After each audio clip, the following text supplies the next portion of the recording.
So yeah, you and I can build these thriving communities.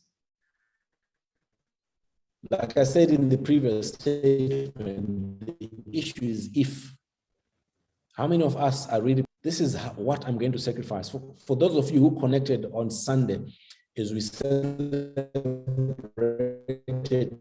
25 years of Hala Foundation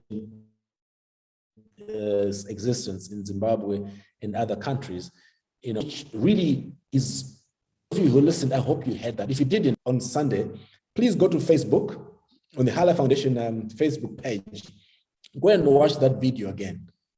You know, listen to what the pastors said, listen to, you know, what the testimonies came through, listen to what, you know, Ms. Tanya shared, listen to what Mrs. M said, listen to what Mr. Masiwa said. There's some that Ms. Tanya said that, you know, I want you to really think about. She said that Mrs. M was 31 years old and Mr. M was 36 years old when they actually started on this journey. 25 years old, they actually started it when they were 31 and 36. So what I'm asking you right now to say, you know what, you're 20-something right now, they're 28 years ahead of us.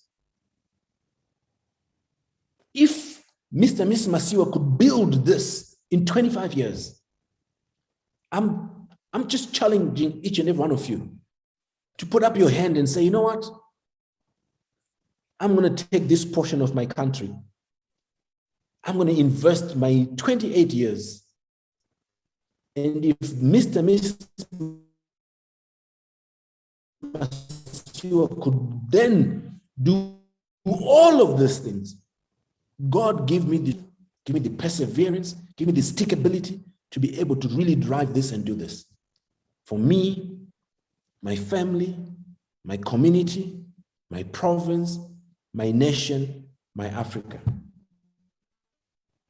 So Pastor Menashe, can I just stop for a bit so that I can hear some reactions? I'm sure you can coordinate, you know, some lifting up of hands, who wants to say what comment, you know, so that we can see, you know, what people have heard, what people have not heard.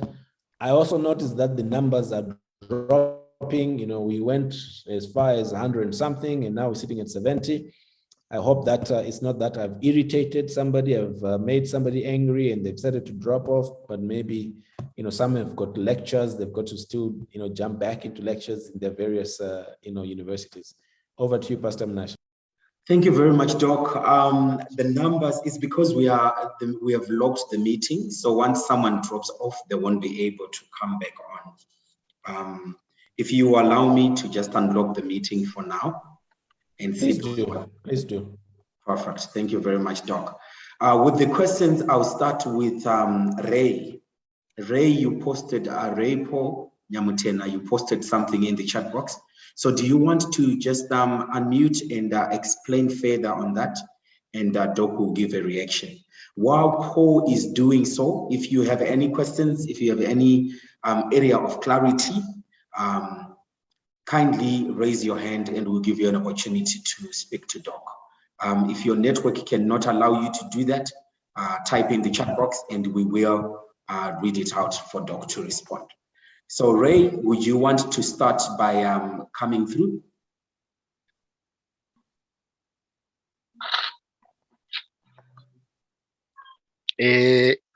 Yes. Kindly go ahead.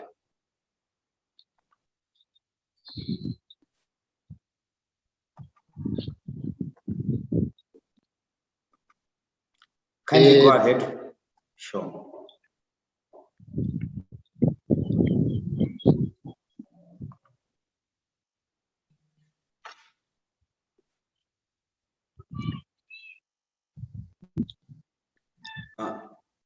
Ray, I'm not sure if you are talking, but I cannot hear you.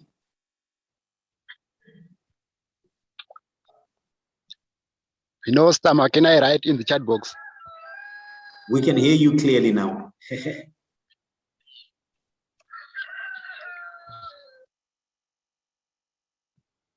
Pastor Menashe, there's a comment there from Hubert.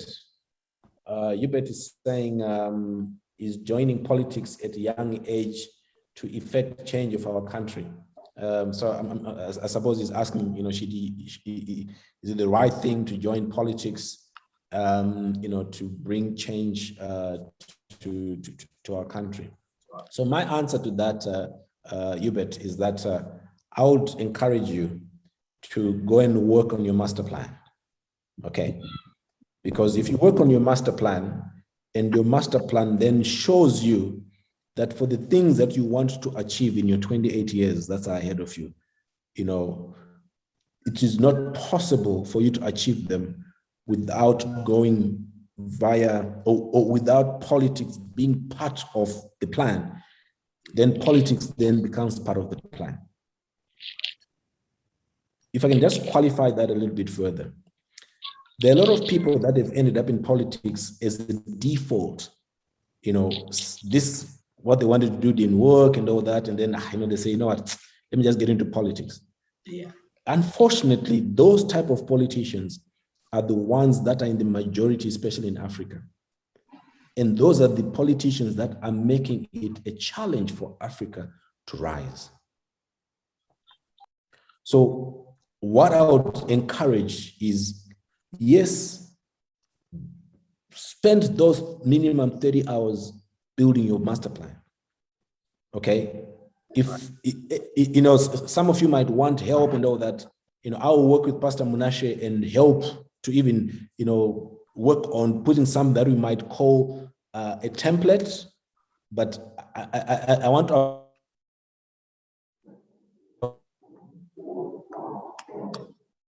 avoid making the template, because I don't want you to just then copy and say, this is what I'm going to do. It really needs you to do. In the next 10 years, what I'd like to do. In the year that's coming next, these are the details of what I want to do. This is what I want to do at a family level, at an individual level, in my community, in my region. This is what I want to do in this particular industry. So that detail is what I'm talking about. It has got to be that detail. So I'm happy with politicians that, have really gone into politics because it was really part of their master plan. Because those politicians, what you then find is that they go in for the season that they want to make the impact. And then if their plan is that then they exit and then they go and do the next part of their plan, then it's very easy. Why we end up seeing politicians that when they get in, they don't want to get out, is that the plan was never in place. The plan is now evolving as a result of being in. And the only plan that they now have is the plan to say, I will stay, I won't go anywhere else, because if I leave, I don't have anything else that I can do. Okay, I hope that helps.